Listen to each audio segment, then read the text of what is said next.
केंद्र सरकार द्वारा पास किए गए तीनों कृषि कानून के लागू होने पर सुप्रीम कोर्ट ने रोक लगा दी है। सर्वोच्च अदालत ने मंगलवार को ये फैसला सुनाया।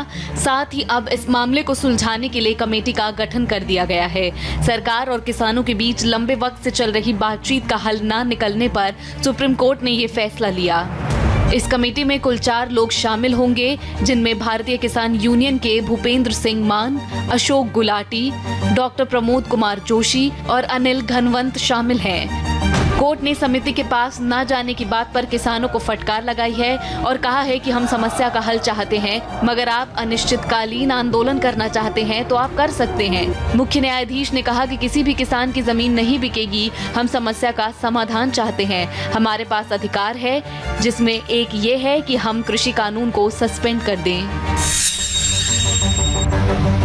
16 जनवरी से देश में कोरोना वैक्सीनेशन शुरू होना है और आज से देश भर में कोरोना वैक्सीन की सप्लाई शुरू हो गई है। आज पुणे के सीरम इंस्टीट्यूट के वैक्सीन की सप्लाई देश के 13 शहरों में की गई है। 8 फ्लाइट के जरिए इन वैक्सीन को अलग अलग लोकेशन पर पहुंचाया जा रहा है।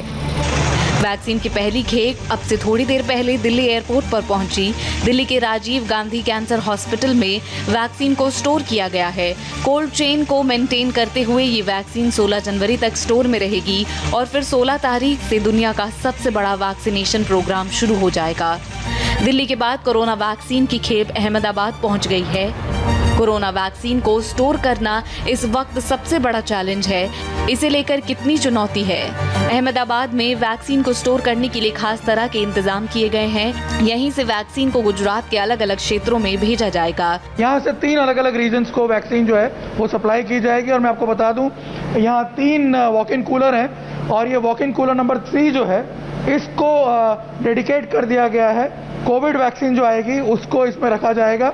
यहाँ आप देख सकते हैं इसका जो टेम्परेचर रेंज है वो 2 से 8 डिग्री तक मेंटेन रहता है इसमें, जो कि आइडियल कंडीशन है इस वैक्सीन को स्टोर करने की। और मैं आपको बता दूं यहाँ पे डेटा लॉगर भी लगा हुआ है, जिसके ज़रिए जो इसको मैनेज करने वाले स्टाफ हैं वो अपने मोबाइल पे भी देख सकते हैं। 12,000 लीटर की कैपेसिटी का ये वॉक इन कूलर है, जिसमें 10 लाख डोजेस स्टोर किए जा सकते हैं। फिलहाल इसको हम आपको अंदर तो नहीं जा सकते, पर यहाँ से दिखाते हैं क्योंकि इसको सैनिटाइज कर दिया गया है। एक कमरे जितना बड़ा है, अगर मैं आपको दिखाऊं, पूरी तरह इसको तैयार कर दिया गया है, सैनिटाइज कर दिया गया है।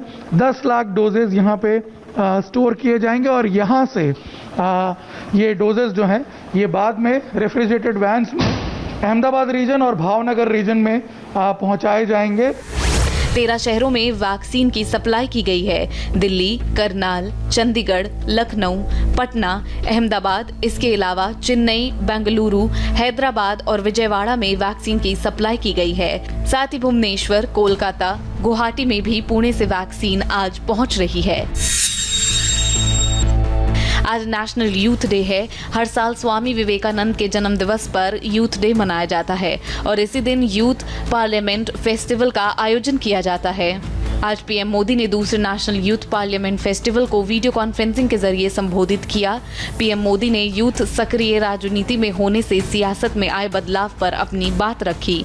पहले देश में ये धारणा बन गई थी कि अगर कोई युवक राजनीति की तरफ रुख करता था तो घर वाले कहते थे कि अब बच्चा बिगड़ रहा है, क्योंकि राजनीति का मतलब ही बन गया था झगड़ा, फसाद, लूट, खसोट, भ्रष्टाचार, न जाने क्या क्या लेबल लग गए थे।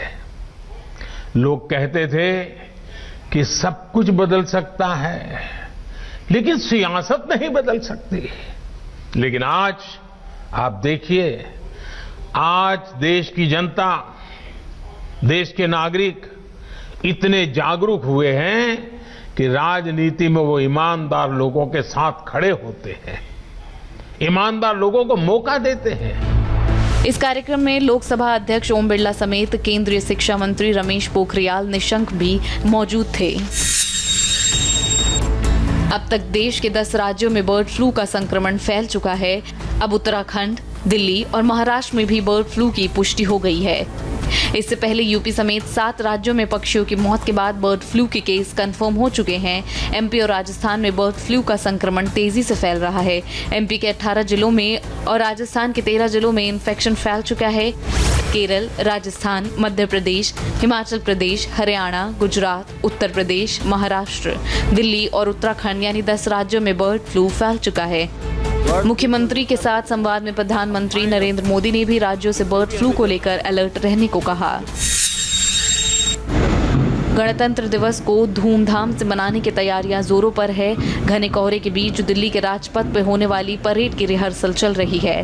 राजपथ पर सेना और अर्धसैनिक बलों के जवान बैंड की धुन पर मार्च करते नजर आए। ऑस्ट्रेलिया दौरे पर टीम इंडिया के खिलाड़ियों की इंजरी लिस्ट हर गुजरते मैच के साथ बढ़ती जा रही है। सीरीज का आखिरी टेस्ट 15 जनवरी से ब्रिस्बेन में खेला जाना है और इसके ठीक पहले तेज गेंदबाज जसप्रीत बुमराह भी चोटिल हो गए हैं। बुमराह को पेट में खिंचाव की शिकायत है और अब वो सीरीज के आखिरी टेस्ट का हिस्सा नहीं होंगे। ओपनर मयंक अग्रवाल भी प्रैक्टिस के दौरान चोटिल हो गए हैं। नेट्स में बल्लेबाजी के दौरान मयंक की उंगली में चोट लगी, जिसके बाद आखिरी टेस्ट में उनके खेलने पर भी सस्पेंस है।